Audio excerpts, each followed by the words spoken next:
استاذ حافظ بص كده مين جه هناك؟ ده احمد باشا شوقي. بجد فين؟ بص بقى هعمل لك فيه ايه. يقولون ان الشوق نار ولوعة، فما بال شوقي اصبح اليوم باردا. اودعت انسانا وكلبا وديعة، فضيعها الانسان والكلب حافظه.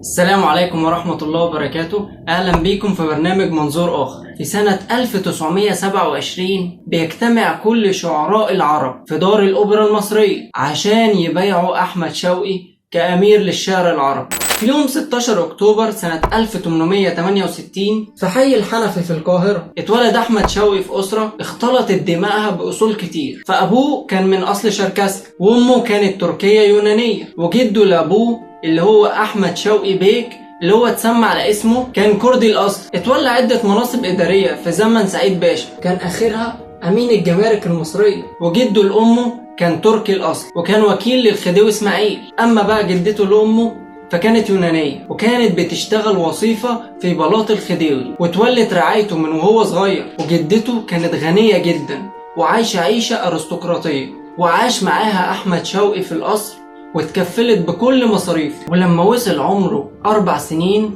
التحق بكتاب الشيخ صالح في منطقة السيدة زينب، وحفظ القرآن وتعلم القراءة والكتابة. وبعد كده التحق بمدرسة المبتدئين الابتدائية، وأظهر فيها نبوغ واضح خلاه يتعافي من مصاريف المدرسة. ودرس علوم الأدب على إيد الشيخ حفني ناصر وحسين المرصفي والشيخ محمد البسيوني، اللي لفت نظره حب شوقي للشعر والشعراء وموهبته العظيمة. ولأنه كان حافظ دواوين كتير لشعراء العرب زي المتنبي وأبو تمام، ما كانش بيجد عناء في نظم القصايد، وكانت المعاني بتنسال عليه زي المطر. وبعد كده دخل شوقي مدرسة الحقوق سنة 1885 وانتسب لقسم الترجمة. وساعتها الشيخ محمد البسيوني اتبنى موهبته وعرضها على الخديوي توفيق. وبعد ما اتخرج شوقي من مدرسة الحقوق بعته الخديوي توفيق في بعثة لفرنسا على نفقته الخاصة عشان يكمل دراسة القانون. وهناك في فرنسا قرأ لكتير من الشعراء الفرنسيين وبالأخص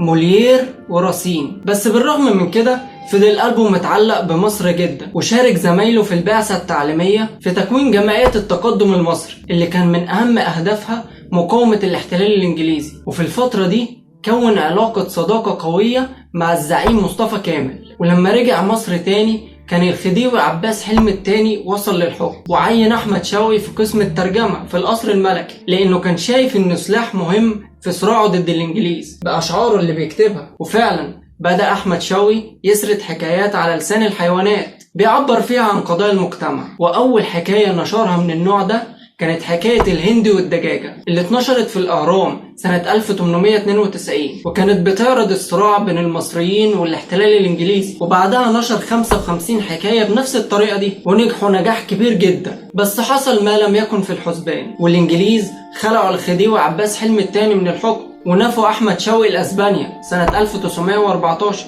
وفترة النفي كانت كابوس بالنسبة لشوقي، وكان بيحن دايما لوطنه، وده ظهر في أشعاره لدرجة إن مجموعة من النقاد انتقدوه واعتبروه بيبالغ في وصف حب الوطن، لأن في بيت من قصايده بيقول فيه إنه حتى لو موجود في الجنة برضه هيحن لمصر. شوقي استغل فترة النفي وبدأ يتعرف على الأدب العربي والثقافة الأندلسية في أسبانيا، ورجع مصر تاني سنة 1920. والفترة دي الحركة الوطنية في مصر كانت في أقوى فتراتها، وشوقي كان له دور كبير فيها بأشعاره الوطنية. وبعدها اتجوز شوقي زوجته السيدة خديجة شاهين اللي كان بيحبها جدا، وكان بيلقبها بالقطة التركية لأنها كانت من أصل تركي. ورزق منها ب3 أطفال هم حسين وأمينة وعلي. وفي سنة 1927 بيجتمع كل شعراء العرب في دار الأوبرا المصرية عشان يبايعوا أحمد شوقي كأمير للشعر العربي لكونه أكبر مجدد الشعر العربي ورائد للشعر العربي المسرحي. وكتب أحمد شوقي أشعار في مواضيع كتير، فنظم في مديح النبي صلى الله عليه وسلم، وفي السياسة وحب مصر،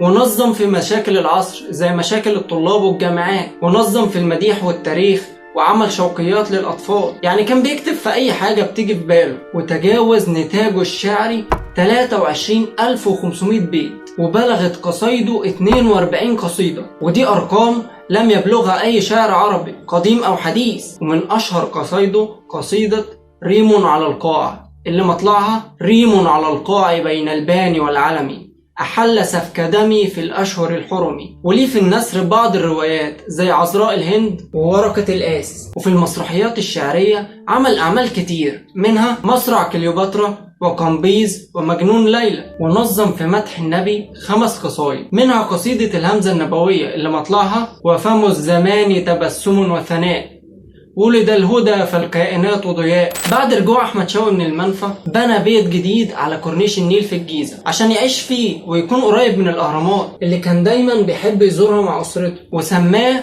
كرمة ابن هانئ. والبيت ده اشتراه الرئيس الراحل أنور السادات من الورثة بكافة مقتنياته، وحوله المتحف سنة 1977. وموجود في جنينته تمثال كبير من البرونز عمله الفنان المصري جمال السجيني، انزاح الستار عنه في الذكرى ال50 لوفاة الشاعر. وفي سنة 1962 أمرت الحكومة الإيطالية بعمل تمثال لأحمد شوقي باعتباره شاعر عالمي كبير، واتحط في حديقة فيلا بورجيز اللي هي من أهم وأشهر حدائق العاصمة الإيطالية روما. وحضر كشف الستار عمدة روما ووزير الثقافة المصري ووزير الثقافة الإيطالي. شوقي في آخر أيامه أصيب بالشلل، ففي مرة الخادم بتاعه جاله وقال له: فضيلة الإمام الأكبر بره على الباب. قال له: إيه ده؟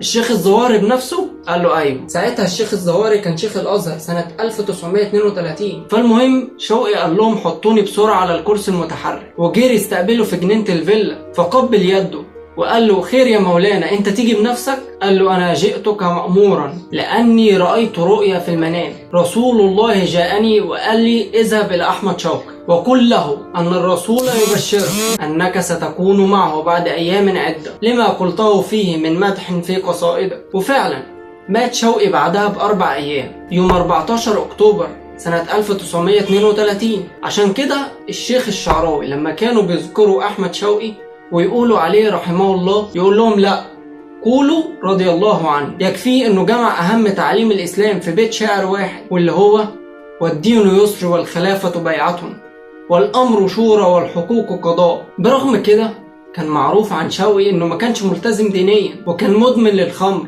مدخن شرعي. وزوجته السيدة خديجة كانت بتعاني معاه بسبب كده، بسبب وسواسه للنظافة، لدرجة إنه عمره ما استحمى بالماء والصابون، وكان بيستحمى بالكحول. حتى الموسيقار محمد عبد الوهاب اللي كان من أصدقاء شوقي المقربين جدا، لما كان بيتسأل هل كان شوقي متدينا، كان بيرد بذكاء وبيقول انه كان مؤمن وجداني. وفي وثيقة مهمة بينت سلوكيات واخلاق شوقي الحقيقية، وهي مذكرات سكرتيره احمد عبد الوهاب ابو العز، واللي عنوانها 12 سنة مع امير الشعراء. ودي اتكتبت بعد وفاة شوقي بفترة قصيرة، وده يخليها موثوقة ويديها مصداقية. بس المذكرات دي ما ذكرتش خالص الواقعة اللي حصلت بين احمد شوقي وشيخ الازهر في اخر ايامه. وبتتبع القصة دي هنلاقيها ما ظهرتش غير بعد وفاة شوقي بسنين، ومصدرها واحد وهو الشيخ الشعراوي. فهل القصة دي بقى حقيقية؟